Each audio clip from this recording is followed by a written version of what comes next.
Olá pessoal, a paz do Senhor, Pastor Antônio, diretamente do Rota Bíblica, aqui mais uma vez no nosso podcast, no nosso programa, que você acompanha pelo YouTube, mas também acompanha pela rádio web Nossa Voz. Seja muito bem-vindo ao nosso Rota Bíblica, seja muito bem-vindo, fique à vontade para assistir todas as demais programações. Como eu disse, o nosso podcast, nós fazemos uma rota dentro da Bíblia Sagrada. Este programa é voltado para o estudo sistemático das Sagradas Escrituras. E nós estamos estudando capítulo por capítulo do Evangelho de Mateus, que é o Evangelho do Rei dos Judeus. E hoje nós estudaremos o capítulo 16. Mas antes de iniciarmos, eu quero convidar você para você pegar a sua Bíblia, pegar um papel, pegar uma caneta, para que a gente possa crescer em graça e em conhecimento. E enquanto você vai pegar sua Bíblia, enquanto você vai buscar sua caneta e o papel, aquele caderno abençoado de anotações, quero convidar você para que você curta o nosso podcast, que você comente, que você compartilhe. E caso você ainda não seja inscrito no canal, por gentileza, se inscreva. E além de se inscrever, ativa o sininho de notificação, porque nós temos programação aqui das mais variadas e todas elas são programações top, que eu tenho certeza que você vai amar. Muito bem, então a gente vai estudar o capítulo 16 de Mateus. É um capítulo que tem aproximadamente não, tem 28 versículos, e esse capítulo fala sobre o fermento dos fariseus, fala sobre a confissão de Pedro e também fala sobre os discípulos que devem levar a sua cruz.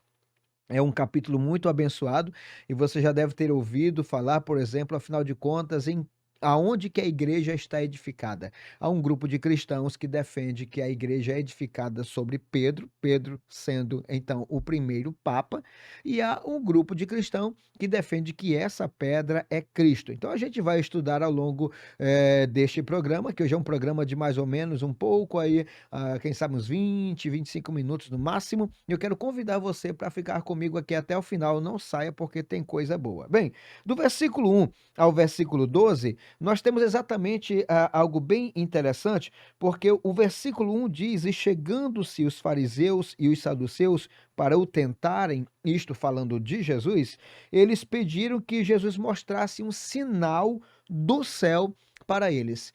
Lembremos-nos de uma informação muito importante, que estes 2 grupos, fariseus e saduceus, eles formavam, juntamente com os escribas também, o grupo religioso dominante no tempo de Cristo. Os fariseus eram considerados os mais santos, os mais justos, os mais espirituais, os mais próximos do trono de Deus. Enquanto os saduceus, eles eram um grupo mais humanista, era um grupo de posses, pessoas influentes da sociedade. Na verdade, era aquela religião da alta elite judaica. Então, esses 2 grupos se juntaram para ir tentar a Cristo e eles queriam que Jesus mostrasse a eles um sinal. Olha, mostra-nos um sinal.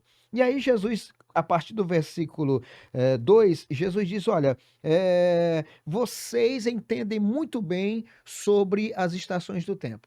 Se durante, a tarde vocês veem que o céu está avermelhado, vocês dizem que no dia seguinte haverá muito sol.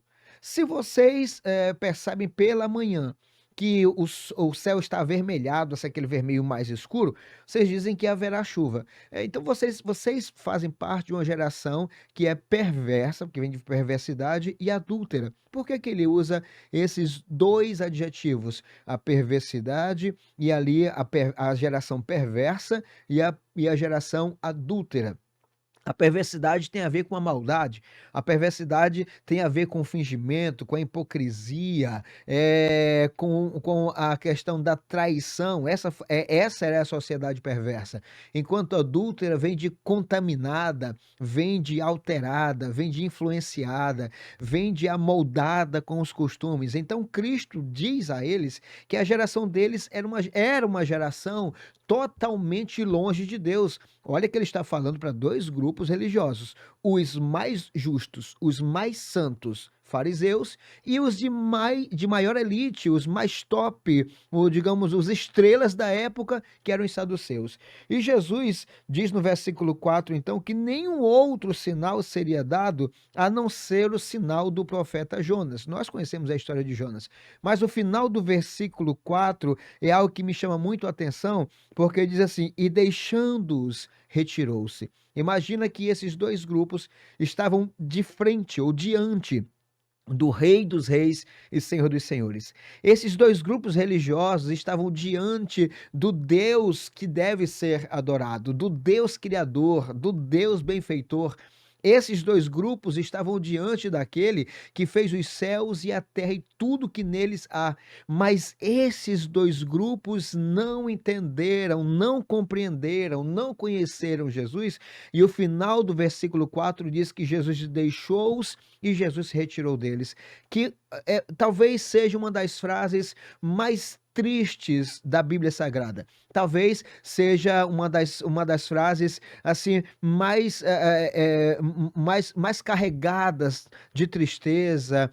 Existe uma atmosfera ao redor desse texto muito pesado, porque imagina, Jesus deixou aquele grupo formado por 2 grupos religiosos, e a Bíblia diz que Jesus retirou-se deles, que jamais o nosso Deus, o nosso Cristo, nos deixe e se retire de nós. Agora, diante do versículo mais adiante, você vai perceber Jesus alertando os seus discípulos. E Jesus disse: olha, tenham cuidado com o fermento dos fariseus. E os discípulos não entenderam muito bem aquela situação e perguntaram: vem cá, mas a gente não trouxe pão. Será por que a gente não trouxe pão? E Jesus disse: olha, como é que vocês não conseguem entender? Por que vocês ficam pensando dessa forma? A fé de vocês é muito pequena. E ele então faz lembrá-los de 2 episódios. Ele diz: olha, com os 5 pães, nós não alimentamos mais de 5.000 homens. Com os 7 pães, e sobraram os cestos, vocês sabem que sobraram os cestos. Com os 7 pães, nós alimentamos mais de 4.000 homens, e sobraram os cestos. Vocês perceberam que essa situação, eu não estou dizendo a respeito de outra coisa a não ser do fermento dos fariseus. E aí o versículo é bem claro, pessoal. O versículo 12 diz: então compreenderam que não dissera que se guardasse do fermento do pão, mas da doutrina. Algumas traduções trazem, algumas versões trazem do ensino, da educação, da instrução, que é a doutrina dos fariseus. Jesus mostrou aqui que o grande problema daquela época era o ensino falsificado. E Jesus mostrou para eles que o problema aqui era o ensino que não tinha embasamento na justiça divina. Um ensino que era puramente baseado em tradições humanas. Ensino que valorizava mais o homem do que a Deus. Esses ensinos eram ensinos onde o homem estava no centro. E esse homem no centro, todas as demais leis, estatutos e preceitos deveriam contemplar esse homem. Parece que esse texto aqui, parece não, porque a palavra de Deus é viva e eficaz e é mais penetrante do que a espada aguda de 2 gumes. Mas olha só, esse texto é muito para nós hoje. Existem igrejas e mais igrejas que estão baseando os seus ensinos numa revelação qualquer que não é revelação bíblica. Religiões hoje que estão seguindo homens e não seguindo a Cristo. Lugares que a Bíblia Sagrada já não tem mais o espaço que deve ter. A Bíblia é o alimento do cristão. A Bíblia é o alimento que fortalece a nossa alma, fortalece o nosso espírito. Mas em muitos lugares, essa palavra divina, esta Bíblia Sagrada tem sido substituída por palestras motivacionais. palestras, trazem, ao invés de trazer um pregador que tem como tema o Calvário, estão trazendo coaches que vão ali massagear o ego. E essas pessoas, elas estão fermentando aqueles que poderiam ouvir a palavra de Deus. E infelizmente, multidões têm seguido esse grupo que por aí tem ensinado um ensino altamente prejudicial e contrário às Sagradas Escrituras. Agora o texto para no versículo 12 e o capítulo 12, capítulo 16, versículo 13, agora nos conta que Jesus vai para Cesareia de Filipe. A Cesareia de Filipe era uma cidade onde imperava o paganismo, era uma cidade politeísta, ficava ali ao norte de Israel, é uma cidade onde ela homenageava o grande imperador de Roma, por isso que era Cesareia, e também era dado ao nome de um dos filhos de Herodes o Grande, que era o tetrarca Filipe, ou o rei Filipe. Então era uma cidade que com o seu nome já mostrava que o homem era o centro. Ali existia um monumento dedicado a Zeus. Ali vários deuses eram cultuados, porque ali era uma mistura de várias culturas. Era uma policultura que existia naquela cidade. E as pessoas elas faziam questão de mostrarem a que divindade elas adoravam. E isso elas faziam questão de mostrar para todos que a divindade que elas adoravam era a maior, era melhor, era mais top, era mais forte, era mais guerreiro, era mais ensinador. E agora Cristo chega nessa mesma região e diz e pergunta aos seus discípulos: o que é que as pessoas estão falando acerca da minha pessoa? E aí, uns dizem assim, eles dizem que o Senhor é João Batista, porque naquela época, entre aquelas pessoas, imperava uma ideia da transmigração da alma. O que é isso? Uma pessoa morria, e a alma dela automaticamente saía do corpo dela e entrava no corpo de uma outra pessoa mais próxima, de uma pessoa que ela simpatizava, uma pessoa que ela combinava, que ela admirava, que ela reverenciava. Então a alma dela saía quando ela morria e entrava no corpo daquela pessoa que era estimada pelo falecido. Claro que isso não tem fundamento bíblico, isso é totalmente errado. Isso era um costume, isso era uma ideia que surgiu ali entre os judeus, que surgiu entre os romanos, entre os gregos e essas pessoas. Outros disseram: o senhor pode ser Elias. Já essa ideia de ser Elias, ela ficava mais com o próprio povo judeu, porque lá no Antigo Testamento existia, né, e existe profecias de que Elias seria enviado para preparar o caminho para o Senhor.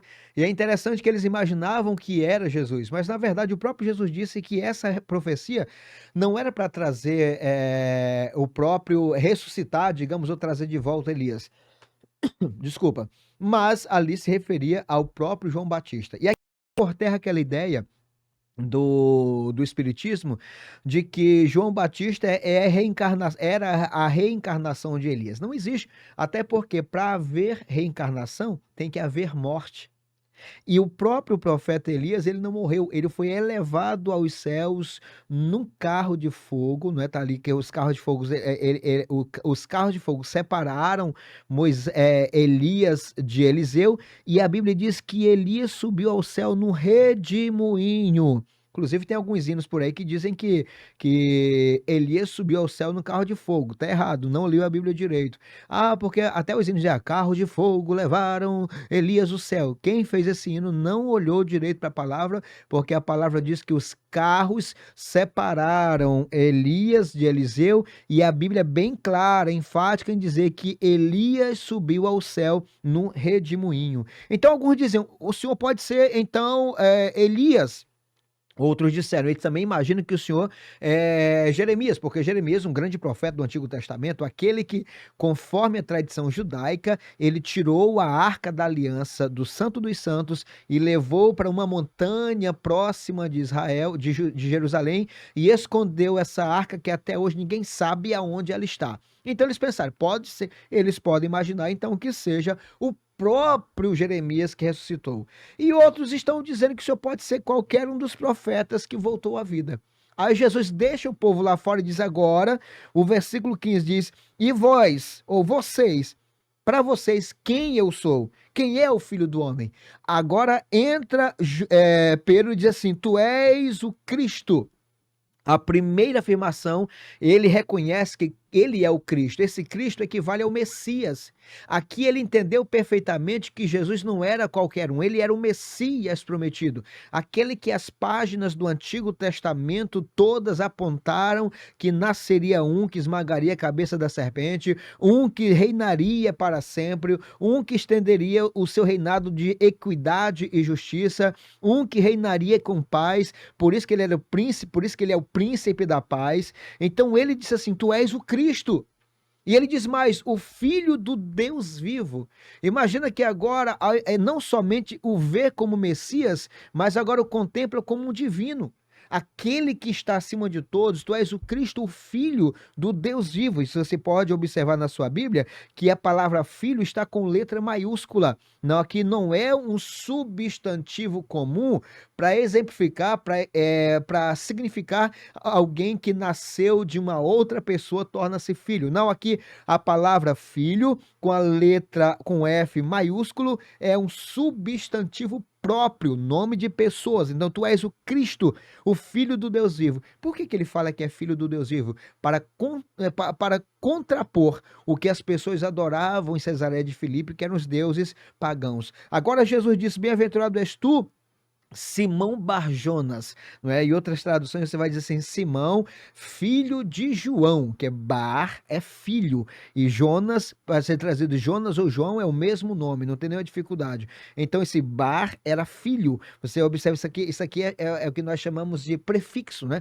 Bar. Então Bar era no hebraico, Bar é filho. Por isso que alguém diz assim: o cego Bartimeu. Na verdade, não é que o nome dele era Bartimeu. Na verdade, ali diz que o cego era filho de Timeu. Bar, filho, Timeu. Então a Bíblia não fala o nome do cego, só diz o nome do pai. Então o nome do pai dele era Timeu, por isso que ficou Bartimeu. Aqui, como tem o caso de Bar Jonas, ou filho de Jonas. Então Simão, filho de Jonas. Já a situação do cego de Jericó, ele é chamado de Bartimeu, ou seja, filho de Timeu. Agora Jesus olha para Pedro e diz: Olha, bem-aventurado és tu, porque não foi a carne nem o sangue que revelou isso para você, mas o meu Pai que está no céu. E ele diz mais ainda: Agora tu és Pedro, e sobre esta pedra edificarei a minha igreja, e as portas do inferno não prevalecerão contra ela. Observa, eu estou lendo o versículo 18. Nós vamos destacar aqui, por exemplo, uma informação bem importante. Ele disse sobre esta pedra. Aqui essa palavra pedra no grego é Petra, que significa rochedo ou grande montanha. Agora o nome Pedro no grego é Petros, que significa fragmento de pedras. Essa palavra pedra aqui, ela é a mesma encontrada em Mateus 7:24. Aquele, pois, que ouve estas minhas palavras e as pratica, compará-lo-ei ao imprudente que edificou a sua casa sobre a rocha. Essa palavra rocha, a palavra grega para rocha é a mesma para esta daqui, esta pedra. E observa aqui o pronome demonstrativo utilizado por Jesus, ele sobre esta pedra. Quando ele aponta os pronomes demonstrativos masculinos, eles são este, esse ou aquele. E os femininos, esta, essa ou aquela. Estou falando no singular. Observa que se fosse Pedro, Jesus diria assim: sobre este Petros, ou sobre esse. Ele diz sobre esse edificarei a minha igreja, mas sobre esta pedra. Observa que pedra é um substantivo feminino, enquanto Pedro é um substantivo masculino. Jesus diz sobre esta pedra, a pedra, a rocha. E quem é a rocha? É Cristo. E eles edificarei a minha igreja. Observa que a propriedade aqui é de Cristo. Ele usa o pronome possessivo minha igreja para mostrar que a igreja não pertence a homens, para mostrar que a igreja não pertence a governos. A igreja é de Cristo, comprada e lavada com seu próprio sangue. E observa também aqui o verbo que ele utiliza está no futuro. Ele diz assim: olha, sobre esta pedra edificarei. O verbo edificar está no futuro. e é o pretérito perfeito. Desculpa, é o futuro perfeito. Ele coloca: olha, eu edificarei a minha igreja. Esse futuro significa que naquele momento a igreja ainda não estava edificada. E quando que a igreja foi edificada? A igreja foi comprada lá no alto do Calvário, quando Cristo morreu na cruz. Por isso que Apocalipse 5:9 diz: com teu sangue compraste para Deus pessoas de todas as raças, tribos, línguas e nações. Ali no Calvário a igreja foi comprada, mas no capítulo 2 de Atos dos Apóstolos a igreja foi inaugurada. Ali está a inauguração da igreja de Deus, a igreja de Cristo, esta que Jesus disse em Mateus 16:18: edificarei a minha igreja. E olha que legal, olha que top, olha que bênção. Na inauguração da lei, quando Moisés desceu do monte com as tábuas da lei, morreram quase 3.000 pessoas. Na inauguração da igreja, que veio o Espírito Santo descendo do céu, foram salvas quase 3.000 pessoas. Observa que a inauguração da lei trouxe morte, a inauguração da graça, a inauguração da igreja, da dispensação eclesiástica, da dispensação da igreja. A igreja foi inaugurada com vida, a lei inaugurada com morte, a igreja inaugurada com vida. E ele diz: as portas do inferno não prevalecerão contra a minha igreja. Ou seja, o inferno não tem poder para suportar o ímpeto da igreja. A igreja entra em todos os lugares pregando a palavra. Olhe, dê uma olhada na história da igreja. Países que se fecharam, cortina de ferro, para não entrar a palavra, mas Deus levantou homens e mulheres intrépidos, ousados, cheios do Espírito Santo, cheios do poder do Espírito Santo, entraram nas cortinas de ferro, entraram nos países comunistas, entraram nos países islâmicos, estão pregando a palavra, dizendo que só Jesus Cristo é o Salvador da nossa alma, da nossa vida e de toda a humanidade. Realmente o inferno nunca suportou o poder da igreja. Quando a igreja se levanta para evangelizar, vidas são salvas. Quando a igreja se levanta para pregar, vidas são libertas. Quando a igreja dobra os joelhos para orar, os céus se movimentam e o inferno perde mais uma vez. Ou seja, a igreja é hoje o povo mais forte de toda a terra.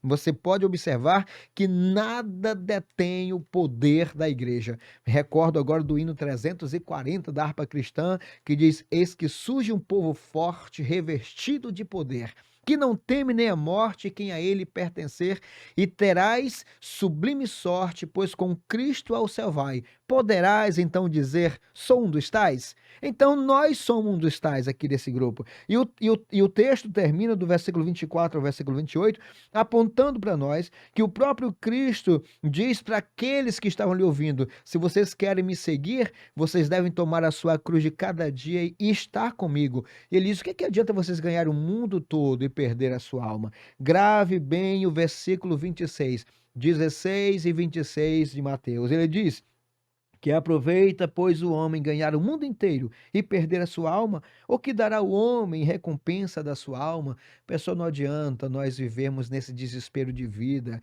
tentando conquistar tantas coisas. Não estou dizendo para você sentar na cadeira, deitar na rede e deixar o tempo passar. Não, Deus odeia preguiçosos, mas Deus também não suporta pessoas que querem granjear aqui nesta terra, juntar tesouro nesta terra, ao invés de juntar tesouro no céu. Nós precisamos pedir a Deus que Ele nos ajude, que não falte o alimento de cada dia, que não falte o calçado nem o vestido, que nós tenhamos uma casa para vivermos, que tenhamos o nosso carro, a nossa moto, a nossa bicicleta para andarmos, que nós tenhamos saúde, que desfrutemos da paz de Deus e que estejamos na sua casa sempre o adorando. Não vamos pensar em outras coisas. Pastor, mas eu penso em ricar. Continue assim. Deus te abençoe, mas seja um rico que vai abençoar a obra de Deus, um rico que vai se desprender das coisas deste mundo e aplicar no reino de Deus. O capítulo 16, versículo 24 ao versículo 28, deixa bem claro para nós que nós precisamos nos preocupar com a cruz, nos preocuparmos com a nossa ida aos céus, e os demais, Deus sempre nos ajudará. Que a graça de nosso Senhor Jesus Cristo, que o grande amor de Deus nosso Pai, que a comunhão e as consolações do Espírito Santo seja com você e toda a sua casa, não só hoje, mas para sempre. Deus abençoe, um forte abraço.